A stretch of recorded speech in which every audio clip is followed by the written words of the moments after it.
पावन कार्यक्रम में आए हुए सभी यजमानों को मैं पहले शुभ आशीर्वाद देता हूं। वृक्ष कबह फल भकई नदी न सिंचे नीर परमारथ के कारण साधुंदरा शरीर। महापुरुषों का जन्म और उन लोगों का जीवन,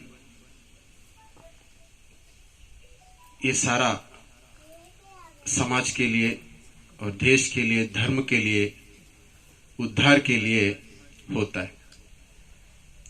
हमारे जो संस्कृति है इसे हम वैदिक संस्कृति कहते हैं। हम कहेंगे उसे यज्ञीय संस्कृति भी कह सकते हैं, क्योंकि इस सारे दुनिया में जितने भी महापुरुष लोग पैदा हुए हैं, सबसे ज्यादा इस भारत में पैदा हुए हैं। हर गांव में, हर जिले में, हर माहौल में एक महापुरुष है। हमारे सब पूर्वज लोग जो भी है वे सब ऋषि है। हम गोत्र बताते हैं, वो सब ऋषियों का गोत्र होता है, क्योंकि हमारा ये जी संस्कृति है। हमारा देश का फैलाव जो है अफगानिस्तान तक था। अफगानिस्तान में भी बड़े बड़े यज्ञ होते थे। ये जो अफगानिस्तान है उत्तर दिशा में है। जब हम मंत्र पाठ करते हैं, संध्या करते हैं, उदुची दिक सोमोधिपति बोलते हैं, मंत्र बोलते हैं। जो उत्तर दिशा से आए हुए जो ब्राह्मण लोग हैं उनको अवधीच ब्राह्मण बोलते हैं। ये जो अवधीच ब्राह्मण है बड़े बड़े यज्ञ आयोजन करते थे। ऐसे वंश में महर्षि दयानंद ने जन्म लिया है, इसीलिए उनको अवधीच ब्राह्मण कहते हैं, उनके पूर्वजों को, क्योंकि बड़े बड़े यज्ञों का आयोजन करते थे। गुजरात में जब सौराष्ट्र राज्य बोलता था गुजरात को, गुजरात में जब बड़े बड़े पैमाने में यज्ञ करने के लिए ब्राह्मणों को वहां से बुला के लेके आते थे। किसी महापुरुष का जन्म किसी घर में होना इतना आसान नहीं है। वे लोग भाग्यवान होना चाहिए, बड़े पुण्यात्म होना चाहिए, नहीं तो मामूली आदमी का जन्म होता है। आम आदमी बोलते हैं, आम आदमी पार्टी एक खोला है। इसलिए यज्ञ से हम उत्तम संस्कारों का निर्माण करते हैं, उत्तम मानव का निर्माण करते हैं। 19वीं शताब्दी जो है, भारत का स्थिति ऐसी थी, पूरा देश पूरा अंधकार में था। किसी को धर्म पता नहीं था, पूरा पौराणिक समाज था। ना वेद पता है, वेद मंत्र क्या है, कैसे होता है, वेद मंत्रों का कैसे प्रयोग किया जाए, यज्ञ कैसे किए जाए। पूरा देवी देवताओं का आराधना चलता था पूरा भारतवर्ष में, उत्तर भारत से दक्षिण भारत तक पूरा पाखंड ही पाखंड था। ऐसे अंधकार की स्थिति में भारत देश में एक प्रकाश सूर्य का उदय हुआ है, वही महर्षि दयानंद।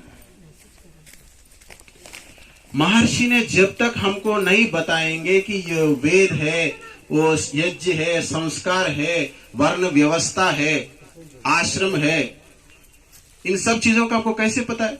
ब्रह्मचर्य, गृहस्थाश्रम, वानप्रस्थ, सन्यासी, वेदों का पढ़ना, लिखना, सुनना, ये सब ब्राह्मणों का कर्तव्य माना जाता था महर्षि दयानंद के पूर्व में। जब महर्षि दयानंद आया है, उन्होंने समाज में प्रचार प्रसार किया है, उसके बाद हम सब लोगों को ये सब वेदांग पढ़ने के लिए अवकाश मिला है। किसी को पता भी नहीं था। वेद पुस्तक जो है महर्षि दयानंद ने जर्मन से मंगाया था, हमारे पास नहीं था। इसीलिए ये जो वेद संस्कृति का वैदिक वेदों का उद्धारक बोलते हैं महर्षि दयानंद को, वैदिक संस्कृति का उद्धारक बोलते हैं, क्योंकि ये जो जर्मनी से वेदों को मंगाया था और वेदों का प्रचार प्रसार करता था और शास्त्रार्थ होता था, उनसे समाज में पाखंड का खंडन होता था। वेद विरुद्ध धर्म जो भी है उन सब का खंडन किया, वैदिक धर्म का मंडन किया है महर्षि दयानंद। आज हम सब लोग यज्ञ पर बैठे हैं, यज्ञ कर रहे हैं, मंत्रों का उच्चारण कर रहे हैं, ये सब महर्षि दयानंद ने दिया है हमको। ब्राह्मण लोग नहीं आने देती थी। वेद मंत्रों का उच्चारण ब्राह्मण के अलावा कोई भी उच्चारण करे, उनका कान में शीशे का चूरन भर देते थे। औरतों का तो बात ही नहीं था। केरला में भी अभी भी एक प्रथा है कि जब ब्राह्मण लोग वेदों का पठन पाठन शुरू करता है सुबह सुबह, औरत लोगों को दूर भेज देते हैं, बगीचे में भेज देते हैं। जब पुरुषों का मंत्र पाठन शुरू होता है, अभी भी है प्रथा वहां पर। स्त्री और शूद्र इन दोनों दो लोगों को वेद पढ़ना सुनना अवकाश ही नहीं था। ऐसी स्थिति में थी। ब्राह्मण लोग पढ़े, बाकी सभी लोग उसका पठन पाठन उसका सुने। यही संप्रदाय था, यही था। क्योंकि जब तक हम वेदों को नहीं पढ़ेंगे, जब तक हम वेदों को नहीं सुनेंगे, तब तक हमारा उद्धार कैसे होता है? वेद सब सत्य विद्याओं का पुस्तक है। वेदों का पढ़ाना आर्यों का परम धर्म है। ये आर्य समाज का सूत्र है, नियम है। वेद सबके लिए बोला है, कुछ ही लोगों के लिए वेदों को सीमित किया है महर्षि दयानंद के पहले। इसीलिए मानव जीवन का उद्धार कैसे होता है? वेद से होता है। जब तक वेद मार्ग में हम नहीं चलेंगे, तब तक हमारा उद्धार नहीं होगा। ऐसे मार्गों को, ऐसे वेद मार्ग को बंद करके पूरा समाज में पाखंड फैला के जनता को अंधकार में ढकेलने के लिए साजिश जो है, ये जो पाखंड लोगों ने किए थे, उसका पाखंड खंडन करके हम सभी को वेद मार्ग में पुनः लाने के लिए महर्षि दयानंद ने अपना सारा जीवन को इस वैदिक परंपरा को उद्धार करने के लिए न्योछावर कर दिया है। कितने बार उन्होंने विष पिया है, उन्होंने सब विष पी के हमको अमृत दिया है। महर्षि दयानंद सारा जिंदगी एक योगी पुरुष कैसे होता है, कैसे बात करता है, कैसे रहता है, उनका जीवन कैसे होता है, यदि आप देखना चाहते हैं महर्षि दयानंद के जीवन को आप पढ़िए। हम योग पढ़ते हैं, योग सूत्र रटते हैं, सुनते हैं, फिर भी एक योगी जीवन का प्रत्यक्ष साक्षात्कार आप करना चाहते हैं, महर्षि दयानंद सरस्वती का जीवन ही आप पढ़िए। उन्होंने क्या किया, सुबह उठकर क्या किया, दोपहर को क्या किया, रात भर क्या किया, क्या चिंतन करते थे, एक ब्रह्मचारी कैसे होना है, एक ब्रह्मचर्य में क्या क्या नियम रखना है, ब्रह्मचारी होकर कैसे देखना है, कैसे चलना है, कैसे जीवन जीना है, क्या खाना है, क्या नहीं खाना है, इन सब चीजों के बारे में महर्षि दयानंद के जीवन में हमको पता चलता है। ब्रह्मचर्य क्या है, ब्रह्मचर्य कैसे रखते हैं, ब्रह्मचर्य जीवन कैसे होते हैं, किसी को पता नहीं था। ऐसे ही जीते थे।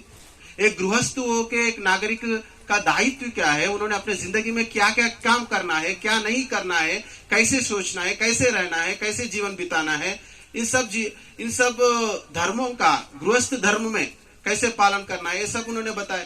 गृहस्थ धर्म क्या है, एक वानप्रस्थी क्या है, वानप्रस्थी कैसे रहना है, उसका जीवन ही क्या है, एक सन्यासी होकर क्या करना है, सन्यासी क्या सोचना है, त्यागी तपस्वी सन्यासी कैसे रहता है। यदि आप देखना चाहते हैं महर्षि दयानंद का जीवन पढ़िए। ढोंगे सन्यासी थे, पाखंड सन्यासी थे पूरे। उन सभी सन्यासियों का एक आदर्श जीवन, एक सन्यासी का उच्च कोटि का जीवन कैसे होना चाहिए, उन्होंने जीकर बताया है। गृहस्थ है, ब्रह्मचारी है, वानप्रस्थ है, सन्यासी है। फिर शास्त्रों ने सिर्फ सन्यासी को ही उपदेश देने के लिए एक अधिकार दिया है। क्योंकि सन्यासी त्यागी होता है, तपस्वी होता है, संसार के जो माय मोह है, इन सब चीजों से उन्होंने छुटकारा पाया हुआ होता है। इसीलिए उनको प्रवचन देने के लिए शास्त्रों ने अधिकार दिया है। संसारी लोगों का स्वार्थ होता है, कुछ कमाने के लिए, कुछ इकट्ठा करने के लिए। इन सब शास्त्र विरुद्ध जीवन जीते हुए समाज को कैसे उद्धार कर सकते? ऐसे सन्यासी थे दयानंद के काल में। राजाओं के पास गया, उन्होंने एक राजा होने के नाते क्या क्या कर्तव्य आपको निभाया है, उन्होंने राजधर्म बताया उनको। राजा लोग पूरा वेश्यालोल थे, वेश्याओं से उनका जीवन बिताते थे वे लोग। उन्होंने सबके सामने कहा कि एक राजा होने के एक शेर को कुत्ते से क्या नाता है बोल के उन्होंने प्रत्यक्ष रूप से राजा से पूछा है। उन्होंने वेश्या को कुत्ता कहा सबके सामने, खुलेआम। इतना धैर्यशाली था, इतना धीशाली था। सीधे मंदिर के सामने जाकर मंदिर में जो मूर्ति है उसको खंडन करता था। कितना धैर्य होना चाहिए, अंदर से कितना धर्म का आग कैसे जल रहा होगा उनके हृदय में। ऐसे त्यागी तपस्वी इस आधुनिक काल में हमको कोई भी व्यक्ति ऐसा हमको दिखता ही नहीं है। महर्षि दयानंद सरस्वती ने उनके मृत्यु के बाद 10 साल के बाद उनका जीवनी रचना शुरू की थी। 10 साल तक उनको जीवन के बारे में कोई एक पुस्तक भी नहीं निकाला, 4-5 पत्र भी कोई नहीं छपाया था। देवेंद्रनाथ ठाकुर जो रविंद्रनाथ ठाकुर के दादाजी थे, उन्होंने पहली बार महर्षि दयानंद जीवन के बारे में बड़ा पुस्तक लिखा। उनको आर्य समाज से कोई नाता भी नहीं था, सिर्फ महर्षि दयानंद जीवन के बारे में पता चला। उनको व्यक्तित्व से उन्होंने बहुत प्रभावित हुआ। उनका सारा जीवन जो है पूरा, उनका कमाई पैसे सब कुछ त्याग करके महर्षि दयानंद जीवनी लिखने में उन्होंने जुट गए थे। सब लिखकर उन्होंने मर गए बीच में। बाद में उन्होंने जो जो जोड़ा है, जो जो पत्र इकट्ठा किया है, उन सब पत्रों से पुस्तक बनाया था हमारे आर्य समाज के लोगों ने। ऐसे विचित्र विडंबना के जीवन बिताए थे महर्षि दयानंद ने। इसीलिए त्याग से, तपस्या से समाज का उद्धार होता है, देश का उद्धार होता है, धर्म का उद्धार होता है, वेदों का उद्धार होता है। इसीलिए महर्षि दयानंद को आधुनिक समाज का नव जागरण पुरोधा बोलते हैं। यदि भारत को एक भारतीय संस्कृति से पुनर्स्थापित यदि हमको करना है तो महर्षि दयानंद जीवन से और उनके आदर्शों के हिसाब से हम सबको चलना पड़ता है। उनको जीवन से प्रेरणा लेना पड़ता है हम सबको। भगवा वस्त्र धारण करके, आश्रम बना के, आराम से बैठ के खाने वाले सन्यासी, महात्मा लोग, स्वामी जी लोग बहुत है, आज भी है, उस जमाने में भी बहुत खुश थे। इसीलिए महर्षि दयानंद ने एक बात कहता है, क्योंकि हमारा जिंदगी में जो आनंद है वो धर्म कार्य करते हुए हमको आनंद मिलता है, बोलता है उन्होंने। आत्मचिंतन करने से हमको आनंद मिलता है। इसीलिए हमारा जीवन जो है धार्मिक कार्यक्रम करते हुए, आत्मचिंतन करते हुए हमारा जीवन जीना है, तभी हम आनंद के ओर पहुंच सकते हैं। इसीलिए मानसिक रूप से हमको जो मिलता है, शारीरिक रूप से जो मिलता है, उसको हम सुख कहते हैं। यदि आप आनंद को पाना चाहते हैं, आपको आत्मचिंतन करना पड़ता है और धार्मिक कार्यक्रम करना पड़ता है। उसी को जब आप आनंद मिलता है, उसी को हम आनंद कह सकते हैं। वही अत्यंत सुख है, वही मोक्ष का मार्ग है। ये जो मोक्ष का मार्ग जो है हमको महर्षि दयानंद ने बताया है। महर्षि दयानंद तरह तरह प्रांतों में घूमते थे, फिरते थे, शास्त्रार्थ करते थे। जहां का पुस्तक वही छोड़ देते थे। किसी के घर में गया, वहां कुछ शास्त्रार्थ हुआ, पंडितों से चर्चा हुई, कुछ बातें हुई, वह पूरा पुस्तक रख दिया, वहां से चल दिया। कुछ लोग बोलते हैं कि स्वामी जी आपका पुस्तक हमारे घर में है, आप छोड़कर गए हैं, आप लेके जाइए। उन्होंने कहते हैं कि मेरा घर कहाँ है, आपके घर ही मेरे घर है। उतना विशाल भाव, उतना त्याग, तपस्वी भाव उनके अंदर था। उन्होंने अपने जीवन के अंत में उनको जो भी पैसे मिले हैं, जो दान दक्षिणा के रूप में मिला है, वो सब इकट्ठा करके परोपकारिणी सभा बनाए। उन्होंने जितने भी दक्षिणा उन्होंने अपने जिंदगी में हासिल की थी, पूरा सब पैसे इकट्ठा करके परोपकारी सभा बनाए और वैदिक यंत्रालय बनाया था। उसमें वेद छपता था। जो परोपकारी सभा से जो पिछड़े लोग हैं उन सब लोगों को साथ देता था। सारा जिंदगी में विष पीकर उन्होंने हमको अमृत दिया है। उन्होंने अंत में जाते जाते हुए भी एक विदाई समारोह होता है ना, ऐसा हुआ उनका मृत्यु का अंत भी। जब उन्होंने उनको जहर पिलाया था, उन्होंने शैया पर लेटे थे, तब उन्होंने सबको बुला रहा था, उनको बुलाओ, उनको चादर दे दो, उनको शाल दे दो, उनको पैसे दे दो, उनको ये दे दो, उनको वो दे दो। वो जाते जाते भी नास्तिक को आस्तिक बनाया था। पंडित गुरुदत्त विद्यार्थी नास्तिक थे, कट्टर नास्तिक थे। जब उन्होंने महर्षि दयानंद के पास आया था, तब उनको देखकर, उनको पढ़कर, उनको स्थिति देखकर उन्होंने आस्तिक बन गया, आर्य समाजी बन गए थे, कट्टर आर्य समाजी बन गए।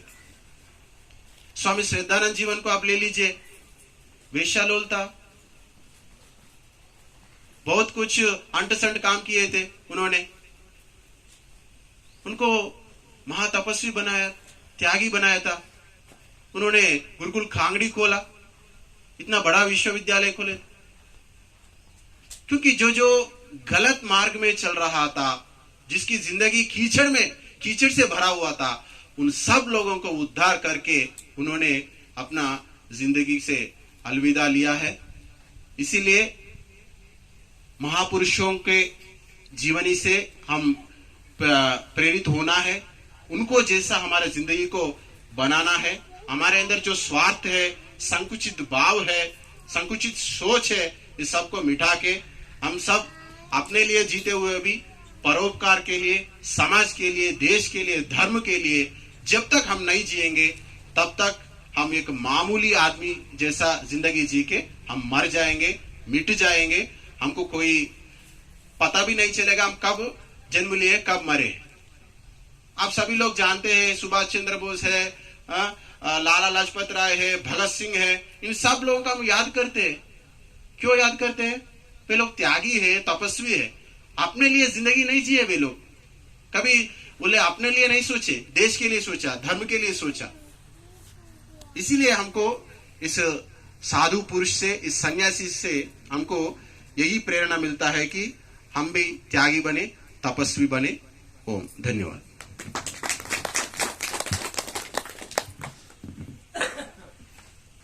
बहुत ही बढ़िया हमें मार्गदर्शन किया है ऋषिदान की इस जीवनी के बारे में, सब बहुत ही अच्छे ढंग से बताया है। मैं अभी निवेदन करूंगा हमारे आचार्य स्वामी श्रीधरानंद जी महाराज, जो अंकापुर से आश्रम है उनका, बहुत बढ़िया आश्रम बना है, हम जाकर भी आ चुके हैं।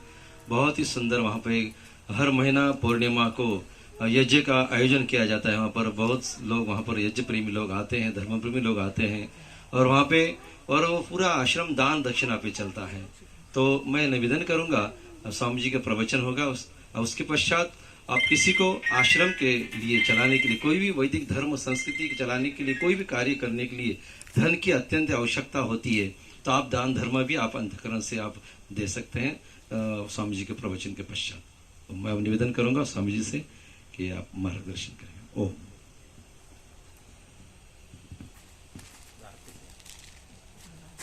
पे से